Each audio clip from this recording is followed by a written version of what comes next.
Assalamualaikum warahmatullahi wabarakatuh. Perkenalkan, nama saya Keisa Amanda. Saya dari program studi manajemen agribisnis. Pada video kali ini, saya akan membahas tentang hak asasi manusia. Apakah kalian tahu apa itu hak asasi manusia? Hak asasi manusia adalah hak yang melekat pada manusia sebagai anugerah Tuhan.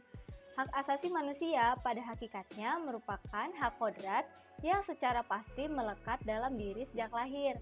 Pengertian ini mengandung arti bahwa hak asasi manusia adalah karunia pencipta kepada hambanya. Hak asasi manusia mencakup hak sipil dan politik, seperti hak untuk hidup dan kebebasan. Selain itu, terdapat hak politik, sosial, ekonomi, dan budaya, yang termasuk hak untuk berpartisipasi dalam kebudayaan, hak atas negara, hak untuk bekerja, dan hak atas pendidikan. Nah, hak asasi manusia memiliki makna-makna tersendiri. Seperti yang kita ketahui, hak asasi manusia memiliki dua konsep dasar, yaitu martabat dan persamaan. Hak asasi manusia memiliki beberapa karakteristik khusus. Yang pertama, hak asasi manusia berlaku sama untuk semua orang. Yang kedua, hak asasi manusia bersifat universal, yaitu hak selalu sama untuk semua orang di dunia. Hak asasi manusia memiliki 4 makna. Yang pertama, hak asasi manusia tidak dapat dicabut. Hal ini berarti setiap orang tidak dapat kehilangan hak-hak tersebut. Yang kedua, hak asasi manusia tidak dapat dipisahkan. Berarti tidak ada yang dapat mengambil hak-hak tersebut. Yang ketiga, hak asasi manusia saling bergantung. Bersama-sama, hak asasi manusia akan membentuk struktur yang saling melengkapi. Dan yang keempat, hak asasi manusia merupakan cerminan dari kebutuhan dasar hidup. Tanpa hak asasi manusia, seseorang tidak dapat menjalani kehidupan bermartabat.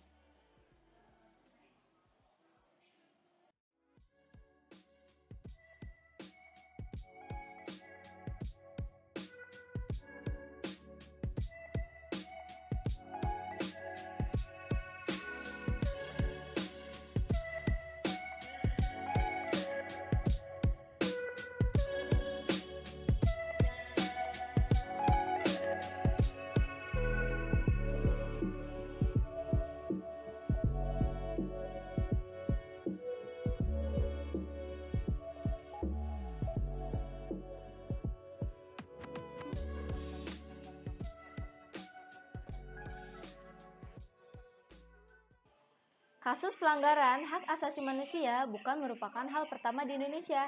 Sejak dahulu sudah sering terjadi kasus pelanggaran hak asasi manusia di Indonesia. Nah, berikut ini kita akan membahas 5 kasus pelanggaran hak asasi manusia di Indonesia. Yang pertama yaitu kasus tragedi 1965 sampai 1966. Pada kasus ini, sejumlah jenderal dibunuh dalam peristiwa 30 September 1965. Pemerintah Orde Baru kemudian menuding Partai Komunis Indonesia sebagai pelakunya. Lalu, pemerintah saat itu membubarkan organisasi tersebut dan melakukan razia terhadap simpatisannya.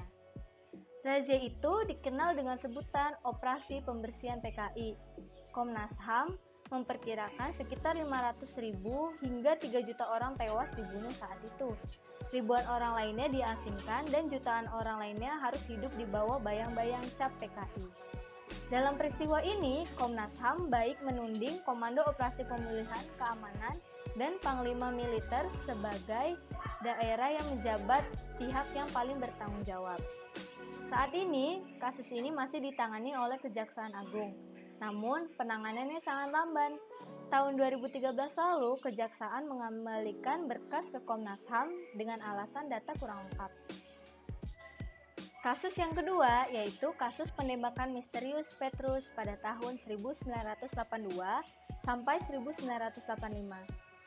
Penembakan misterius atau yang sering disebut dengan Petrus alias Operasi Celurit adalah operasi rahasia yang digelar mantan Presiden Soeharto dengan dalih mengatasi tingkat kejahatan yang begitu tinggi. Operasi ini secara umum meliputi operasi penangkapan dan pembunuhan terhadap orang-orang yang dianggap pengganggu keamanan masyarakat, khususnya di Jakarta dan Jawa Tengah. Pelakunya tidak jelas dan tak pernah tertangkap. Hasil dari operasi celurit ini sebanyak 532 orang dewasa tewas pada tahun 1983. Kemudian pada tahun 1984 tercatat 107 orang dewasa tewas dan 15 orang tewas akibat luka tembak. Setahun kemudian pada tahun 1985 tercatat 74 orang tewas, 28 diantaranya tewas tertembak. Kasus yang ketiga yaitu tragedi Semanggi dan kerusuhan pada Mei 1998. Pada tanggal 13 sampai 15 Mei 1998 terjadi kerusuhan masif yang terjadi hampir di seluruh sudut tanah air. Puncaknya di ibu kota Jakarta Selatan. Kerusuhan ini diawali oleh kondisi krisis finansial Asia yang makin memburuk, serta dipicu oleh tewasnya 4 mahasiswa Universitas Trisakti yang tertembak dalam demonstrasi pada 12 Mei 1998. Dalam proses hukumnya, Kejaksaan Agung mengatakan kasus ini bisa ditindaklanjuti jika ada rekomendasi dari DPR ke Presiden. Karena belum adanya rekomendasi tersebut, maka Kejaksaan Agung mengembalikan berkas penyelidikan ke Komnas HAM. Namun, belakangan ini Kejaksaan Agung beralasan kasus ini tidak dapat ditindaklanjuti karena DPR sudah memutuskan bahwa tidak ditemukan pelanggaran HAM berat. Kasus yang keempat yaitu kasus terbunuhnya aktivis HAM Munir Said Tholib. Munir ditemukan meninggal di dalam pesawat jurusan Jakarta-Amsterdam pada tanggal 7 September 2004. Ia adalah seorang direktur eksekutif lembaga pemantau hak asasi manusia Indonesia Imparsial. Saat itu, ia membela para aktivis yang menjadi korban penculikan tim Mawar dari Komando Pasukan Khusus Tentara Nasional Indonesia.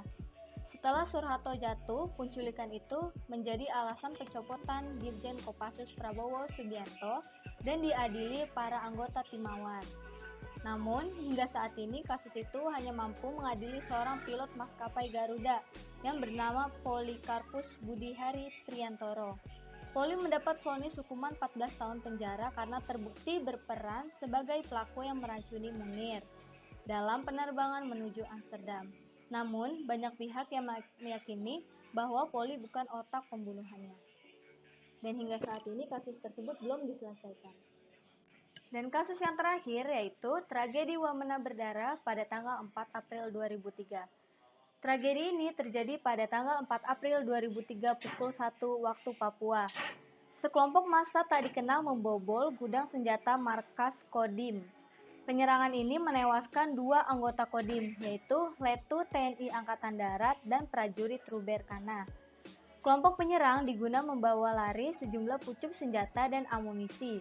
Dalam rangka pengejaran terhadap pelaku, aparat TNI Polisi diduga telah melakukan penyisiran, penangkapan, penyiksaan, perampasan, serta paksa sehingga menimbulkan korban jiwa dan pengungsian penduduk secara paksa.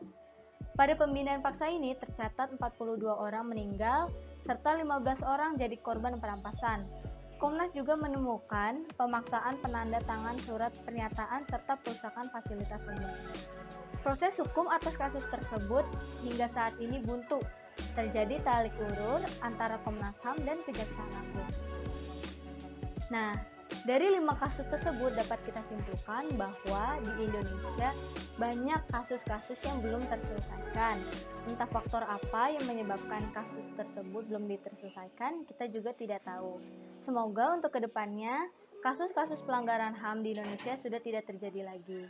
Sekian, terima kasih. Wassalamualaikum warahmatullahi wabarakatuh.